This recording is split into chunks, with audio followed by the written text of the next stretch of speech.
तर चला झटकीपट अनारसा खावण होतात ना, तर मग म्हणे काय करा आज देखा. तर आज अनारसा बनवणं होतात ना, तर मनाकडे तांदूळनं पीठ पडेल होतं, मस्त बारीक चटक चक्कीमा दळेल होतं ते.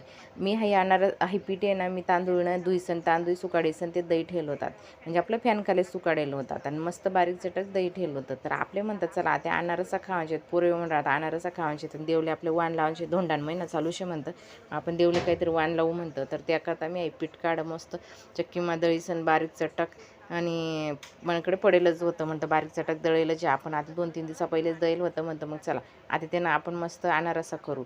तर मी आता ही अनारसा करासाठी देखा ते पीठ चांगलं मोजिलेस मी वाटीवरी आणि मग त्यांना अंदाजप्रमाणेच आपले गुळ पण लिहायला पडे. आता देखा हे पीठ कितलं आहे ते मोजी दाखडच तुमले. हे आपलं मिक्सरनं भांडामा काढणं पडायचं. 1 वाटी तांदूळनं पीठ शे तर त्याला सपाट वाटी आपला गुळ ना दोन्ही आता मिक्सर मग टाकीसन मस्त फिरायलेस चांगला एकजीव जाय म्हणजे आपलं चांगलं वसमध्ये पीठ. तर आधी मी ते कोल्लंच थोडंसं फिरायली ना नंतर त्यांना मग थोडंसं तूप टाक आणि थोडंसं दूध ना ते 2 चमचा दूध टाका आणि मस्त त्याला चांगलं फिरायलेस म्हणतं. तर देखा तरी बुगराय वाटलं ना, कारण की ते कोल्लंच पीठ होतं ना त्यामुळे ते कोल्लंच होणार शे.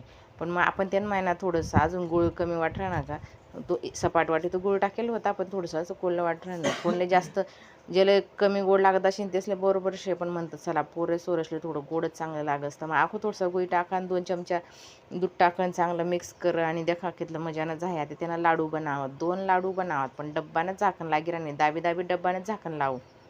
पण त्या डब्बानं झाकण लावामध्ये अनारसासनं पीठ ना लाडू येत ना फुटी गळतात. तर आता त्या काळात मी 3 दिन त्यांना डबामच घाल ठेवलं होतं. आता देखा आणि ते काही मिक्सर यांना फ्रीजमध्ये ठेवलं नव्हतं, ते बाहेरच पडू दिलं होतं मी तर मस्त होईना. मग मी नंतर मिक्सरमा फिरावं देखा मिक्सरमा कसं जाईल. नंतर यांना आहे ना थोडंसं दूध 2 चमचा दूध टाकलं तर देखा आहे भांडं कितलं मजानं होईना आणि ते पहिलं कोल्लं करणं ना तर तसं होई राहतं. आता यांना आहे ना थोडंसं दूध टाकं आणि मस्त होईना देखा कितलं मजानं कर तिला सगळं एकजीव करीलेस आणि मग त्या अनारस असल्या आपलं तयार झालं. देखा ते सगळं जोर लाईसन रगडं ना तर कितलं भारी होईना असं रगडी लिहाणं पडस त्याने. आपला अनारसा करायला सोपा राहतच पण मी ना पहिले एक वेळेस करत ना अनारसा काही जमणार नाही, कारण की ना मी जाडसर दही ना मिक्सरना भांडा माती काही एवढं बारीक होईना नाही तयार गुणा ते अनारसच फुटी जाय. तर जेरून दही ना तेरूनच करी टाकावतात मालबी काही पुरीपाटे माहिती नाही होती त्यामुळे ना अनारसा मी एवढं काही नांद सोड दिलं होता. पण म्हटलं चला यंदा आहे ना आपण धोंडाण महिना चालू शेत आपण अनारसा करू.